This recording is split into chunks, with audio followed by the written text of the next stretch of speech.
ఒక ఆడపిల్ల ఉందనుకో, దానికి ఆడపిల్ల ఉంది. నాకిద్దరు, ముగ్గురు కొడుకులున్నాయి. నా ముగ్గురు కోడన్లొస్తే నాకు ఆళ్ళే తెచ్చుకుంటారు. నేను సంపాదించవలసిన అవసరమే లేదు.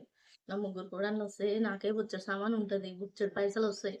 ఏముంది దానికో పిల్ల, ఆ పిల్లకు మేమెందుకు పెడతాం? మాకు పెట్టుకుంటానికే మాకు లేదు. మాకే కమ్మలు లేవు, ఏవి లేవు, ఎక్కడ లేవు. మాకేం అవసరం అమ్మా? దాని పిల్లకు పెట్టా? మాకేం తీట పట్టింది? మాకవసరమా దాని పిల్లతో కొడుకుల కల్లదాన్ని? నా ఏ నన్ను అనేవాళ్ళు లేడు, పీకేవాళ్ళు లేడు అని ఎప్పటికీ అనుకోవద్దు. ఒక రోజుకి ఆ బిడ్డనే నీకు కూడా అవసరం పడుతుంది. దయచేసి ఆడపిల్లలు ఉన్నారని ఆడపిల్లల్ని మాత్రం ఏలు పెట్టి ఎత్తి చూపకండి. అనవసరమైన మాటలు మాట్లాడొద్దు. ఒక ఆడబిడ్డని ఆడబిడ్డలాగా చూడండి. ఒక ఆడపిల్లని ఆడపిల్లలాగా చూడండి. గౌరవం ఇవ్వండి. కానీ నోటికొచ్చిన మాట, ఏ మాట పడితే ఆ మాట